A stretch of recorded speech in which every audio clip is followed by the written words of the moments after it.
Somewhere in the North Atlantic, a ship the size of a small city is moving through 40-foot waves. 5,000 people are on board. A few of them are bracing against door frames. Most of them are eating dinner. That image is worth pausing on, not because it is dramatic, because it is strange. A floating structure carrying the population of a small town, crossing one of the most hostile stretches of ocean on the planet. And the dominant activity inside is choosing between the salmon and the ribeye. That gap in between what the ocean is doing and what the passengers are experiencing is not luck. It is not the ship being big enough to ignore the water. It is an active, layered, mechanical, and navigational system, running at full intensity, continuously, so that the people inside never have to think about it. Here is the assumption most people start with: size equals safety. A cruise ship is enormous. Therefore, the ocean cannot really bother it. And there is a version of this that is technically true. A larger vessel does handle open ocean swells better than a small boat. But the relationship between size and stability is not simply linear. And the moment you look at it more carefully, something surprising emerges. Size creates new problems. A bigger ship has more vertical surface area for wind to push against. More mass means more rotational energy stored in every roll. A longer hull can be simultaneously lifted at the bow and the stern, while the middle sags, a stress condition that has to be engineered against from the beginning. Bigness is not a free pass through rough water. It is an entirely new set of physics that has to be actively managed. So the question becomes not whether the ship is big enough, but what the ship is actually doing to stay stable. And the answer is considerably more interesting than most passengers ever realize. Start with the thing that is not visible at all: wave period. Most people, when they imagine dangerous seas, imagine towering walls of water, the height of the wave, the drama of the visual. But for naval engineers and bridge officers, the more dangerous variable is often how much time passes between wave crests. Because a ship has a natural roll frequency, a rate at which it tends to oscillate side to side, determined by its mass, its geometry, and where its center of gravity sits. If the waves arriving at the hull happen to match that natural frequency, something dangerous begins to happen.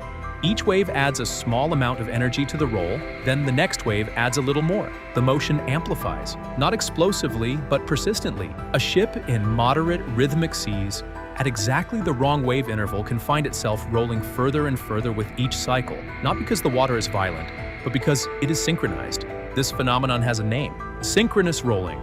And it is the failure mode that officers are trained to detect and break before it develops. The solution is not complicated in principle. Change the ship's relationship to the waves. Alter course, adjust speed, break the rhythm. But catching it early requires knowing it exists, understanding the physics, and acting before the system has built up too much momentum. The ocean does not need to be spectacular to be dangerous. It just needs to be consistent at the wrong frequency. The hull itself is the first line of defense against all of this, and it was designed that way long before the ship left the shipyard. Modern cruise ships, particularly the mega ships built in the last 2 decades, use what is called a wide-beam hull form. The beam, the width of the ship, is very large relative to the draft, which is the depth below the waterline. This is not an accident, and it is not primarily an aesthetic choice. A wider, shallower hull resists tipping more effectively because it takes significantly more force to rotate a wide base than a narrow one. The flared bow shape, where the hull curves outward near the waterline at the front, is designed to push water away rather than allowing the ship to bury its nose into an oncoming wave. Every major dimension of the hull is a pre-calculated answer to a question the designers knew the ocean was going to ask. But the hull is passive. It sets the baseline.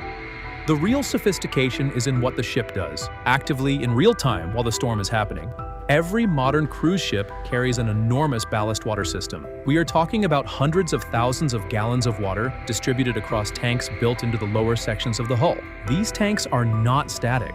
Water is pumped between them continuously to adjust where the ship's weight is sitting. If the ship is rolling to the port side, pumping weight to the starboard side raises the center of gravity in a way that resists that motion. If the bow is riding too high, ballast forward compensates. The ship is not simply floating. It is constantly reweighting itself in response to conditions. That reweighting happens quietly, invisibly, below the waterline.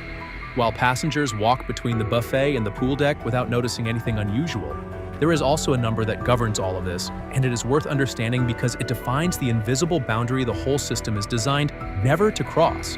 Engineers call it the GZ curve, and it describes something called the righting lever, the force that pushes a heeling ship back upright. When a ship begins to heel to one side, the righting force initially increases as the angle increases. The ship fights back harder the further it leans, but past a certain angle the curve peaks and begins to fall. The righting force weakens, and at some point, beyond that, it disappears entirely and the ship cannot recover. Modern cruise ships are certified to remain in the self-correcting zone well past 50 or 60 degrees of heel, but that curve exists. The safe envelope is real, and every system on the ship, the ballast, the fins, the thrusters, the routing decisions, exists to ensure the ship never travels far enough along that curve to reach the point where it cannot come back. The stabilizer fins are the most direct mechanical response to this problem. They are retractable hydrofoil blades mounted on either side of the hull below the waterline. When deployed, they work exactly like the control surfaces on an aircraft wing. As water flows past them, they generate lift, except in this case, the lift is directed sideways, creating a counterforce against roll. The angle of the fins is adjusted in real time by hydraulic systems responding to motion sensors. As the ship rolls to one side, the fins push back. They do not stop the roll entirely, but studies have consistently shown they can reduce rolling motion by roughly half under the right conditions. The fins are compact relative to the ship. They are, in isolation, small pieces of metal, but a fully loaded megaship displaces over 100,000 tons of water, and moving those fins by a few degrees generates force at a scale that is genuinely hard to picture. A small adjustment is redirecting an enormous mass. Then there are the thrusters. Older ships used fixed propellers and a rudder, which is an effective system for moving forward, but gives limited control over how the ship angles itself relative to wave direction. Modern vessels increasingly use azimuth thruster pods, propulsion units that rotate 360 degrees. This means the ship can push water in essentially any direction without turning the entire vessel. In practice, this allows a ship to continuously micro-adjust its heading relative to incoming swells, not making dramatic course changes, just holding the angle of approach to the waves in a way that reduces rolling and slamming. The ship is not pointed in one direction and hoping. It is constantly negotiating its orientation against the water. And feeding all of this is a dynamic positioning system that pulls together GPS data, wind sensor readings, and motion sensor outputs into a continuous stream of thrust corrections. The system is not anchored. It is not passive. It is actively balanced, like a bicycle that stays upright not by stopping but by constantly making small adjustments to maintain equilibrium. At any given moment in rough seas, the ship is running a computation against the ocean. Here is where the most counterintuitive thing in this entire system becomes clear. The scenario that maritime engineers and experienced officers tend to worry about most is not the rogue wave. It is not the catastrophic 50-meter wall of water that looks terrifying in photographs. It is the moderate sea, the rhythmic, medium-sized swells rolling in at exactly the wrong interval. Because that is the scenario where synchronous rolling can develop quietly, where the stabilizer fins are working continuously at high load, where the margin between comfortable and dangerous can erode gradually rather than all at once. The dramatic water is frightening. The ordinary-looking water at the wrong frequency is the one that requires the most careful management. But storms are not usually surprises. This is the layer that most passengers never think about at all. A cruise ship's bridge is not reacting to weather. It is anticipating it. Meteorology teams track developing systems days in advance. Captains receive updated weather routing and make course alterations, speed reductions, and wave approach angle decisions well before conditions deteriorate. The goal is never to find yourself in the worst of it. The goal is to read the ocean ahead of time and take the path where the math works in your favor. Riding a storm badly is, in a significant number of cases, an avoidable failure. The ships that end up in the worst situations are often the ones that made poor routing decisions, not the ones that encountered unforeseeable conditions. Some vessels carry an additional passive layer, anti-roll tanks. These are large chambers built into the ship and partially filled with water. The water is free to slosh inside the chamber, and the geometry is designed so that the sloshing motion runs counter to the ship's rolling direction. When the ship rolls to starboard, the water inside the tank sloshes to port, adding a force that resists the motion. It is physics being used against itself. The ocean pushes. The water inside the ship pushes back. Every one of these systems is solving a different version of the same equation. How do you keep a moving structure level on a surface that is never still? The ballast adjusts the weight distribution. The hull geometry sets the baseline resistance. The GZ curve defines the envelope that must not be crossed. The fins generate real-time counterforce. The thrusters adjust the approach angle. The routing avoids the worst of the problem in the first place. No single system is sufficient. All of them together are what produce the experience of eating dinner, while the North Atlantic does what it does outside. The engineering principles involved here are not unique to ships. The same physics that governs stability stability at sea appears in the tuned mass dampers at the tops of tall skyscrapers, enormous pendulums or tanks of fluid designed to swing opposite to the building's motion in high winds. It appears in aircraft flight control surfaces, in offshore drilling platforms that must remain positioned above a well in dynamic seas for weeks at a time. Stability under continuous external force is one of the deep problems of engineering, and the cruise ship is one of the largest, most complex, most fully inhabited expressions of the solution.